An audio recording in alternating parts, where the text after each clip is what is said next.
Welcome back to जागो लोहार। जनाब, अब कुछ दांतों के हवाले से बात कर लेते हैं। दांतों की सेहत का ख्याल रखना भी बड़ा ज़रूरी है, क्योंकि अगर वक्त से पहले आपके दांत ख़राब हो जाते हैं तो वो निकलना शुरू हो जाते हैं। निकलना इट मीन्स कि वो टूटना शुरू हो जाते हैं, यहाँ पर आपके गिरना शुरू हो जाते हैं। तो उसके लिए आप जैसे जैसे ग्रोइंग एज में होते हैं आपको तभी ख्याल रखना पड़ता है। बच्चे इटसेल्फ अपना ख्याल रखते हैं अपनी सेहत का। अगर बच्चों को उतनी कह लें कि अभी समझ बूझ नहीं है तो माँ बाप की ज़रूरत है। माँ बाप को चाहिए कि वो बच्चों को बताएं कि उन्होंने बाकी अपनी सेहत के साथ साथ मुंह का ख्याल किस तरह रखना है और ख़ास तौर पर दांतों का ख्याल किस तरह रखना है। और बड़ों का भी ये बहुत बहुत कंसर्निंग पॉइंट होता है कि जनाब हमें बताएं कि हम अपनी कौन कौन सी ऐसी हाइजीन को मेंटेन करें जिसकी वजह से हमारी जो दांतों का प्रॉब्लम है वो कम से कम हो सके। तो आज उन्हीं चीज़ों को हम जो है ना वो डिस्कस करने वाले हैं कि बड़ों में यहाँ पर बच्चों में दांतों की कमज़ोरी की अलामात क्या हो सकती हैं, साइंस एंड सिम्टम्स क्या हैं, इलाज क्या हो सकता है, किन डेफिशिएंसीज़ की वजह से हमारे दांत जो है ना वो गिरना शुरू हो जाते हैं। उन चीज़ों को हम डिस्कस करेंगे। डॉक्टर सलमान हमारे साथ स्टूडियोज़ में मौजूद हैं जो कि कंसल्टेंट डेंटिस्ट हैं। उनसे बात करते हैं और आपके जितने भी सवालात हैं, जितनी भी क्यूरीज़ हैं ना, उनसे जानने की कोशिश करते हैं। डॉक्टर सलमान, आपको वेलकम कहते हैं जागो लाहौर में। कैसे हैं आप? ठीक ठाक हैं? अल्हम्दुलिल्लाह, thank you so much. Doctor Salman, बच्चों के हवाले से भी और बड़ों के हवाले से भी, दोनों के हवाले से बताइए कि दांतों में जो कमज़ोरी पैदा हो जाती है, मतलब यूजुअली हमें तो नहीं उसका आइडिया हो रहा होता। वो जी तो जी। हम जब डॉक्टर के पास कभी कोई दर्द हो गई, कुछ ऐसा प्रॉब्लम हो गया, हम डॉक्टर के पास जाते हैं चेक कराने, तब हमें पता चलता है जी ये प्रॉब्लम हमें फेस करनी पड़ी है। ख़ास तौर पर वीक टीथ का वो क्या वजह होती है कि हमारे दांत जो है वो कमज़ोर होना शुरू हो जाते हैं? अच्छा, दांत के कमज़ोरी जब आती है या इसमें ये एक मिथ है बेसिकली। अच्छा। असल में होता है क्या है कि जब दांत में कीड़ा लगता है उस हाँ। वजह से दांत का स्ट्रक्चर डैमेज होता है। Okay. Most of the times बच्चों में भी और बड़ों में भी उसके बहुत ज़्यादा फैक्टर्स हैं, लेकिन ओके। कॉन्जेनेटली तौर पर जब बच्चे पैदा होते हैं उनमें कुछ ऐसी बीमारियाँ होती हैं जिसकी वजह से टूथ का स्ट्रक्चर जो है, जिसको एनामल सही है। कहते हैं, उसकी क्वालिटी या क्वांटिटी कॉम्प्रोमाइज़ होती है। अब उसके बहुत सारे फैक्टर्स हैं, मतलब एक लिस्ट ऑफ दी डिजीज़ हैं कि जो उनको इफ़ेक्ट करती हैं, लेकिन मोस्ट ऑफ द टाइम्स अगर हम हेरिटरी या कॉन्जेनाइटल डिजीज़ को अगर हम छोड़ दें, यानी कि जो मौरूज़ी बीमारियां हैं उनको अगर हम एक साइड पे रख दें, तो कीड़ा लगना दांतों का वो एलिमेंट है कि जिसकी वजह से टूथ का स्ट्रक्चर डैमेज होता है। डेफिनेटली वो कमज़ोर होते हैं, दांत का वो पार्ट जो मुंह के अंदर मौजूद होता है। Although roots most of the times intact होती हैं और ठीक होती हैं। अच्छा, ये बहुत बड़ा मतलब ये एक ऊपर फैक्टर है। वाला जो हिस्सा ऊपर होता वाला है जो हिस्सा होता है ये जो डैमेज हो रहा ये होता है। डैमेज हो रहा होता है मोस्ट अच्छा। ऑफ द टाइम्स, और वो कैविटी होती है, कीड़ा लगता है, उसकी वजह से ये चीज़ें बहुत ज़्यादा इफेक्ट होती हैं। दैट मीन्स अल्टीमेटली आपकी ओरल हाइजीन कॉम्प्रोमाइज़ है, इस वजह से कीड़ा लगा है। आपकी डाइट कॉम्प्रोमाइज़ है और आपकी जो अच्छा। हैबिट्स हैं, ओरल क्लीनिंग हैबिट्स, उस पर कहीं बहुत ज़्यादा फोकस करने की फोकस ज़रूरत की। है। अच्छा, छोटों में तो, बच्चों में तो हम देखते हैं ना कि चले उनका स्वीट वो ज़्यादा खा रहे होते हैं, शुगरी चीज़ें ज़्यादा खा रहे होते हैं, तो उनको कीड़ा लगने के चांसेस ज़्यादा हैं, जी जी। कैविटी के चांसेस ज़्यादा हैं। बड़ों में क्या वजह होती है जिसकी वजह से कैविटी बढ़ रही होती है? बड़ों में भी मैंने देखा है कि बहुत से लोगों को कैविटी लग कैविटीज़ जाती होती है। हैं क्या वजह है उनकी? उन बड़ों में और बच्चों में एग्जैक्टली सेम रीज़न है। ज़्यादा शुगर ज़्यादा का शुगर इस्तेमाल। Intake okay. इस्तेमाल करना, डाइट का ख्याल ना रखना, ओके। फ्रीक्वेंसी ऑफ डाइट बहुत ज़्यादा करना, और ओरल हाइजीन को मेंटेन ना करना।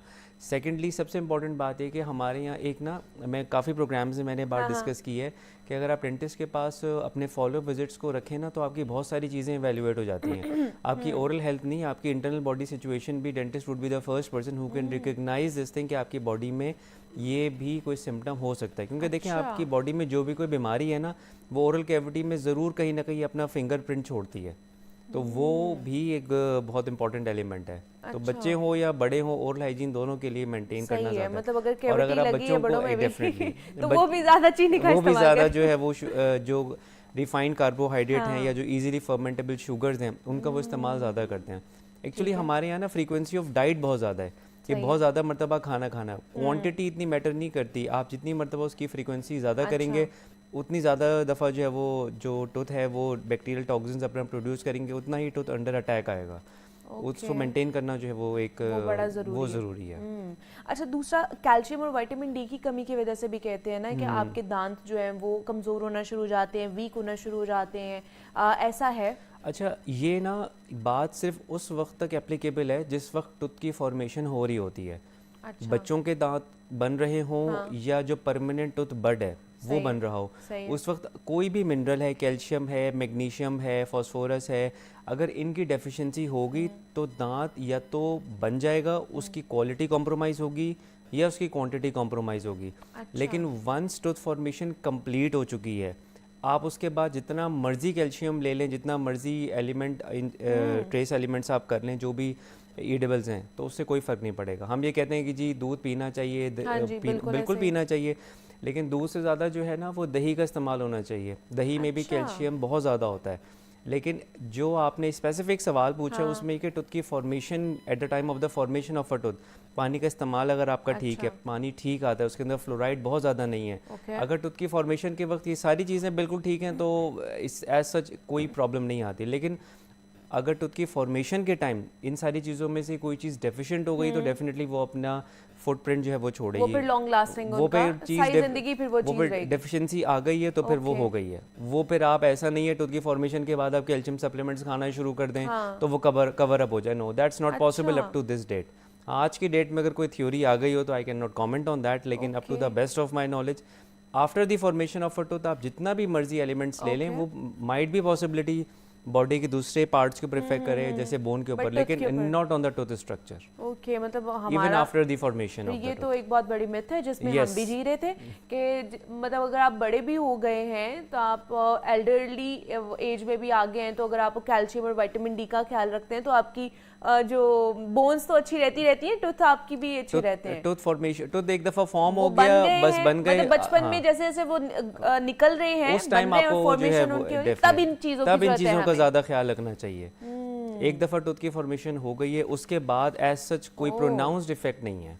ओके, चलें, ये तो आज आपने हमें एक अलग से ही तजस्सुस में डाल दिया है कि अब हमने क्या करना है अगर हमारी फॉर्मेशन अच्छी नहीं हुई है। लेकिन अच्छी हुई होगी, बचपन में हमने बड़ा अच्छा खाया, हमारी दफा तो खालिस चीजें होती थी जब हम बचपन में थे, तो और हमारी दफा पेरेंट्स के पास टाइम भी बहुत होता था। आजकल पेरेंटिंग के जो पैरामीटर्स हैं वो डिफरेंट हैं, और तब ये वाली चीजें भी नहीं होती थी ना, ये जो हम लोग रेडी टू ईट खा रहे होते हैं। इसके अलावा लाइफस्टाइल बहुत सिंपल था, डिफरेंट था, so that's why we awareness. हमारे जो बड़े हैं उनकी हाइजीन आप देखें ना, वो इतनी ज़्यादा मेंटेन नहीं करते थे, लेकिन वो जिस टाइप का फूड लेते थे उस फूड की वजह से उनके दांत इतने अच्छे होते थे। एग्जैक्टली, हाँ। और एक और इस चीज़ के वाले से मैं बात करूंगी, लेकिन उससे पहले कॉलर है, उनसे बात कर लेते हैं। रुबीना है, भकर से कॉल किया उन्होंने। अस्सलाम वालेकुम। वालेकुम सलाम जी रुबीना साहिबा, क्या हाल है? ठीक है, अल्लाह का शुक्र। आप सुनाए मुनीबा? मैं भी ठीक हूँ। क्या पूछना चाहेंगी? जी डॉक्टर साहब से मेरा सवाल है कि मेरे मसूड़ों में ना बहुत ब्लीडिंग आती है और स्वेलिंग भी होती रहती है, और जो भी खाना जैसे सूजन सी रहती है हर वक्त। ठीक है, 3-4 महीने ठीक होते हैं, दवाएं ले लूं तो फिर वैसे ही हो जाते हैं। ठीक है, मसूड़ों के हवाले से। ठीक है रुबीना जी, बहुत शुक्रिया आपका, आपने कॉल की। मसूड़ों के हवाले से वो बात करिए। स्वेलिंग रहती है और ब्लीडिंग बहुत ज़्यादा होती है, कुछ भी खा लूँ तो। ये सिर्फ इनका मसला नहीं है, ये काफ़ी सारे लोगों का मसला है। देखें, अगर फीमेल्स के अंदर मसूड़ों में से ब्लीडिंग हो रही है, फर्स्ट ऑफ ऑल उनके इंटरनल बॉडी सिचुएशन को इवेल्युएट करना ज़रूरी है। ठीक है, प्रेगनेंसी एक एलिमेंट है, ऐसी बहुत सारी चीज़ें हैं जो कि मसूड़ों के ऊपर डायरेक्टली इफेक्ट करती हैं, बट कि in fact what I believe 90% of the diseases in the body they affect the gums instead of the tooth. There is a difference between the two structure. देखिए, मसूड़ एक सॉफ्ट पार्ट है, ठीक है, collagenous part है, दांत भी एक कोलेजनस पार्ट है, लेकिन वो हार्ड स्ट्रक्चर है। उसके ऊपर ऐसे इफेक्ट नहीं होता जैसे कि आपके मसूड़ों के ऊपर इफेक्ट होता है। ओरल हाइजीन कॉम्प्रोमाइज़ हो सकती है। इसके अलावा मसूड़ों की ना बहुत ज़्यादा बीमारियां हैं, जैसे कि जिंजिवाइटिस है, पेरिटोनटाइटिस है, जिसको आप कह लें मांसखोरा की बीमारी भी कहते हैं। तो मसूड़ों से खून आने का अगर तो कोई बॉडी सिचुएशन नहीं है तो इसका मतलब ये कि आपकी ओरल हाइजीन कॉम्प्रोमाइज़ है। आप ब्रशिंग, हार्ड ब्रशिंग कर रहे हैं, आप ब्रशिंग कर ही नहीं रहे, आपको इस तरह का फूड इंटेक कर रहे हो कि जिसकी वजह से मसूड़ों में कोई प्रॉब्लम आ सकती है। Might be a possibility you get allergic with any kind of a food. तो ऐसी बहुत सारी जो है ना वो चीज़ें हैं। सबसे इसमें इंपॉर्टेंट चीज़ ये कि प्लीज़ अपने हेल्थ के प्रोवाइडर को जाके दिखाएं ताकि वो कॉज को इवेल्युएट करे, then she should be treated in a particular manner. ठीक है, तो इसमें ना कंसल्टेशन एक बहुत ज़रूरी है। इस तरह की बात में, इस तरह के सवाल को जब तक हम प्रॉपर्ली एड्रेस नहीं कर सकते, until and unless we can rule out the cause, हाँ जी। particular cause of the कि disease. आपको मसला क्या है, मसला आपकी क्या इस है चीज़ कि- के पीछे रूट कॉज क्या है, क्या चीज़ें हैं जो आपको ट्रिगर कर रही है मसूड़ों से, Exactly. फिर वो ब्लीडिंग होना शुरू हो जाती है या फिर वो जो स्वेलिंग होना शुरू हो जाती है। तो एक दफ़ा जाके एक डेंटिस्ट को चेक करा लें, रूल आउट करा लें कि प्रॉब्लम क्या है, फिर सही है। ऐसे अगर आप खुद से भी मेडिसिन खाते रहेंगी वो भी अच्छा नहीं है आपके ये लिए। बहुत डेंजरस है। देखिए, हम सेल्फ मेडिकेशन का सबसे बड़ा नुकसान ये है कि अब मैं तो चले एक डेंटिस्ट हूँ, मुझे कोई प्रॉब्लम हाँ। हुई या मैंने किसी तो को वो आपने इवेल्युएट मैं खा उसको ली, प्रिस्क्राइब हाँ, कर दिया हाँ। मैंने, लेकिन अगर कोई हेल्थ के प्रोवाइडर नहीं है तो उसको कैसे पता चलेगा उसने मेडिसिन कौन सी लेनी है ठीक है। और प्रॉब्लम क्या है और कौन सी मेडिसिन कौन सा लेनी है, problem? मेडिसिन लेनी भी चाहिए नहीं लेनी चाहिए। तो सेल्फ मेडिकेशन जो है ना, ये मैं इसको बिल्कुल भी अप्रिशिएट नहीं करता। तो ये वैसे ही डेंजरस है बहुत ज़्यादा। अच्छा, ये जैसे आपने बताया कि मसूड़ों की भी बीमारियां हैं, तो इनकी वजह से भी हमारे दांत कमज़ोर होते हैं ना? देखें, दांत कमज़ोर जैसे कि आप कह रही हैं ना, वो चीज़ इस तरह से नहीं है। देखें, दांत, हड्डी और मसूड़ा ये तीनों एक ही यूनिट हैं। इट्स ठीक लाइक है। अ सिंगल यूनिट, ठीक है। दांत इसलिए हमारे हिलना शुरू हो जाते हैं क्योंकि बोन इफेक्ट होती सही है, है। उसकी वजह से दांत हिलना दांत शुरू हिलना होते शुरू हो हैं। जाता है, और ओके। मसूड़े अगर इफेक्टेड हैं, दैट मीन्स कि उसके अंदर प्लाक और कैलकुलस बहुत ज़्यादा है। ओके। इस बात का दूसरा मतलब ये है कि वो बैक्टीरिया को उस तरह के बैक्टीरिया को वो हार्बर कर रहे हैं जो ठीक कि है। टूथ के लिए डैमेज नहीं कर है। सकते हैं, ठीक है। तो इस वजह से दांत फिर इनडायरेक्टली हिलना इफेक्ट शुरू हो होते हैं, जाता है। डेफिनेटली ओके, वो फिर हमें ये लगता है कि वो मसूड़ों की वजह से हमारा दांत जो है वो इफेक्ट हो रहा है। इफेक्ट हो रहा है। ओके। असल मसूड़े अगर आपके हेल्दी हैं तो ठीक दैट मीन्स आपका टूथ बिल्कुल हेल्दी है, बिल्कुल ये ठीक फॉर है। श्योर बात है। ओके, एक और कॉलर है एबटाबाद से, अवैस हैं। अस्सलाम वालेकुम। जी वालेकुम अस्सलाम, क्या हाल है जी? जी शुक्र है अल्लाह का। अवैस साहब क्या पूछना चाहेंगे? अवैस साहब आवाज़ आ रही है आपको? मेरे हाल से लाइन ड्रॉप हो गई है। अब ऐसा आप दोबारा से कॉल कर सकते हैं। ठीक है जी, मसूड़ों की वजह से भी, मसूड़ों की बीमारियों की वजह से भी आपका दांत जो है वो ख़राब हो सकता है, और जितना हेल्दी आपका गम होगा उतना हेल्दी आपका टीथ होगा। ठीक है। अच्छा, ये जो दांत पीसने वाले, मैंने बहुत से बच्चों को भी देखा और बड़ों को भी देखा है, इतनी बड़ी उम्र में भी हो जाते हैं, सोते हुए वो दांत पीस रहे होते हैं, इसकी वजह से भी हमारे मसूड़े या दांत जो है वो कमज़ोर होते हैं। आप ये समझ लें, इस टर्म को बेसिकली हम लोग जो अपनी टर्मिनोलॉजी में यूज़ करते हैं, इसको हम कहते हैं ब्लेंचिंग, यानी कि क्लेंचिंग। क्लेंचिंग मींस दांत को पीसना, ठीक है। और बीमारी का नाम है ब्रुक्सिज्म, ठीक है। ये सबसे ये बीमारी है और ये सबसे खौफनाक डिजीज़ है। मतलब इसको ट्रीट करना जो है ना, डेंटिस्ट के लिए it would be a worst nightmare. Reason क्या है? क्योंकि आप इस बीमारी में पेशेंट को मैं ये अवेयरनेस के हवाले से बात बता रहा हूँ, अगर आप इसको ट्रीट करें ना, तो जो अच्छा डेंटिस्ट है वो सोच में पड़ जाता है कि मैं इसको ट्रीट किस तरह से पेशेंट को लेके चलूँ। इसका रूट कॉज क्या है? स्ट्रेस। और आपको पता है बच्चों में ब्रुक्सिज्म ज़्यादा है, बच्चे बहुत ज़्यादा एंगर में, नेग्लिजेंस में, just because of any stimulus वो बड़ों से ज़्यादा करते हैं, ठीक है। और दांत बीचते हैं, दांत झड़ना शुरू होते हैं और इससे मसूड़े भी इफेक्ट होते हैं, बोन भी इफेक्ट होती है। और सबसे ख़तरनाक बात यह कि आपका जो TMJ, जो दोनों आपके मतलब जो हिंजेस हैं, उनके ऊपर बहुत ज़्यादा इफेक्ट आता है और दांत बिल्कुल बीच बीच के ख़त्म हो जाते हैं। और ये सबसे ज़्यादा एलिमेंट उस वक्त होता है बड़ों में, जब आप सोच रहे होते हैं, जब आप स्ट्रेस के एलिमेंट में होते हैं, या जब आप रात को सोते हैं। तो बहुत ज़्यादा एक जो है ना, एक ब्रुक्सिज्म की हैबिट जो है ना, ये बहुत ख़तरनाक हैबिट है। तो इसमें आपको ना सबसे पहले जिसकी वजह से ब्रुक्सिज्म हो रही है, सबसे पहले आपने उसको एलिमिनेट करना है, otherwise you can not treat the disease. नहीं तो ये इसका इलाज है? बिल्कुल, डेफिनेटली इलाज है। देखें, इलाज बिल्कुल है और अच्छा इलाज है। इसकी जो एटियोलॉजिकल फैक्टर है जिसकी वजह से प्रॉब्लम हो रही है, उसको इरेडिकेट करना बहुत इम्पॉर्टेंट बात है। और ये इसमें पेशेंट और डॉक्टर दोनों ने मिल के काम करना है। जब भी हम ब्रुक्सिज्म का जो कॉज, जो रूट कॉज है, उसको रूल आउट करके देन हम टूथ की रिहेबिलिटेशन स्टार्ट करते हैं, ठीक है। मतलब इसकी रिहेबिलिटेशन को मैं ये समझता हूँ कि ये पेशेंट और डॉक्टर का एक जॉइंट एफर्ट है, तो फिर ये डिजीज़ जो है वो किसी हद तक कंट्रोल में आती है। बट ये ज़्यादातर साइकोलॉजिकल, एक नॉट साइकोलॉजिकल नहीं, मैं इसको कहूँगा स्ट्रेस और ये सारी चीज़ें ज़्यादा, ज़्यादा आपका वर्क स्टाइल, आपका लाइफ स्टाइल, इन सब चीज़ों के ऊपर ये चीज़ बहुत ज़्यादा है। तो ये और ये कुछ ऐसा नहीं है कि मैंने अब तक नहीं पढ़ा कहीं कि ये अगर फादर को है तो अपने मतलब बच्चों को ट्रांसफ़र हो गई, नहीं, ये एक्वायर होती है। Acquire means from the environment, you acquire from somewhere, you got the disease from any kind of stimulus, that's why how you started things. और इसमें सबसे ज़्यादा आप देखें ना, ये बीमारियां ऐसी हैं कि जो अभी लास्ट मेरा ख्याल है 20 इयर्स हाँ या जी। 15 ईयर्स से अभी ज़्यादा से ही सुनने प्रोनाउंस को हुई मिल रही है और हैं। इससे देखने को पहले मिल तो रही है, 25-30 साल पहले तो हम इस तरह का कुछ नहीं सुनते थे। अब दैट मीन्स कि हमारा 25-30 साल पहले जो हमारा इन्वायरमेंट था, फैमिली वो ज़्यादा इन्वायरमेंट, हो वो गया। बहुत अच्छा था। अच्छा मीन्स सब लोग इंगेज रहते हाँ थे। जी। Actually we are not prone to that machine at that time, in that era specially.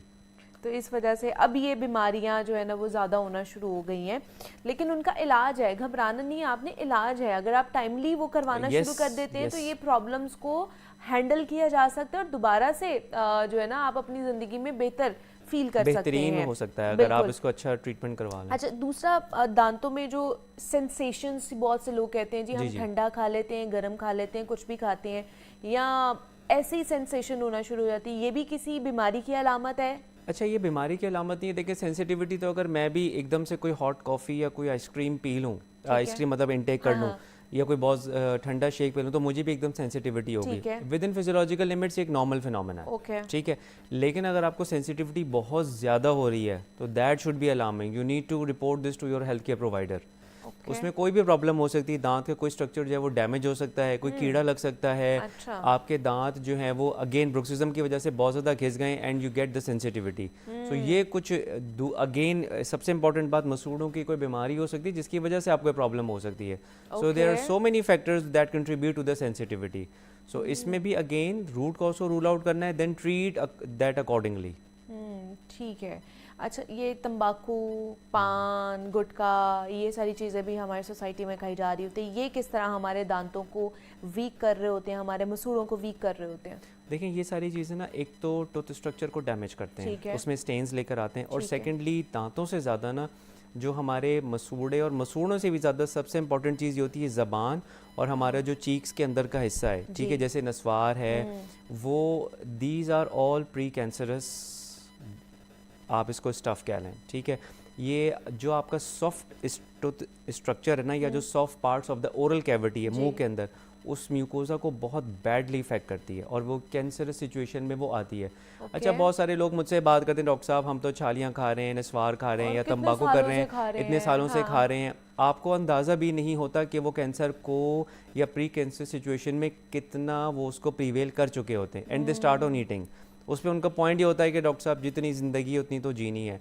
I understand, जितनी ज़िंदगी है उतनी ही होनी है, लेकिन अगर आप अल्लाह मियाँ की दी हुई नेमतों को अब्यूज़ करेंगे तो that should not be appreciated. देखें, उस मालिक ने आपको एक चीज़ दी है, एक आपको सेहतमंद आपको पैदा किया है, तो उसका ख्याल रखना मेरा ख्याल है कि आपकी प्राइमरी डेफिनेटली ये सेहत आपकी, ये जिस्म आपको अमानत के बिल्कुल अमानत के तौर पर दिया गया है। हाँ। एग्जैक्टली, ये अगर सोच आ जाए तो फिर आप बिल्कुल भी इस तरह के अब्यूज़ से जो है ना वो अपने आप को दूर रखें। बिल्कुल, तो फिर इन चीज़ों से, लेकिन ये इससे भी बढ़कर आजकल जो यंग जनरेशन है, जिस पे ऊपर हमने काफ़ी दफ़ा बात की है, वेपिंग। बिल्कुल, वेपिंग कर रही है, ये भी हमारे दांतों को मुतासर करते हैं, दांतों को भी, मसूड़ों को भी, और जो म्यूकोजा है उसको भी इफेक्ट करते हैं। और इससे ज़्यादा देखें, ये सारी चीज़ें जो है ना, वेप, गुटखा, पान, छालियाँ और आपका शीशा, ये सारी चीज़ें, ये आपकी मुंह से लेकर चेस्ट हर चीज़ को बहुत इफेक्ट करती है। और इसको रोकना चाहिए। मतलब ये अब तो फैशन बन गया ना हमारे यहाँ चीज़ें, मतलब किसी को देख के एक फैशन में आ जाती है और उनको पता भी नहीं होता कि उस फैशन की वजह से जो है वो कितना कुछ डैमेज हो रहा है। सो ये चीज़ें सोचनी चाहिए कि आप ओरल कैविटी में के साथ आप क्या कर रहे हैं। देखें, सारी चीज़ें ना एक छोटी सी बात है, आप स्मोक करते हैं, आप सिगरेट, ई सिगरेट्स पिए, जो भी है, वो कहते हैं उसमें स्मोक नहीं आता, लेकिन उसका जो टेम्परेचर है ना, जब आप ओरल कैविटी को पफ लेते हैं आप, तो ओरल कैविटी का जो टेम्परेचर है म्यूकोजा का, वो 36 से लेकर 40, 42, 45 तक जाता है। तो sudden rise of the temperature and then sudden drop of the temperature, that create the problem. तो आपकी म्यूकोजा जो है ना एक सॉफ्ट स्ट्रक्चर है, इट्स लाइक योर स्किन। मैं आप स्किन के ऊपर एकदम कोई हॉट चीज़ आ जाएगी तो वो कोई ना कोई अपना बर्न छोड़ती है। तो this is, you burn the oral cavity like in a seconds, then फिर उसका इफेक्ट आता है।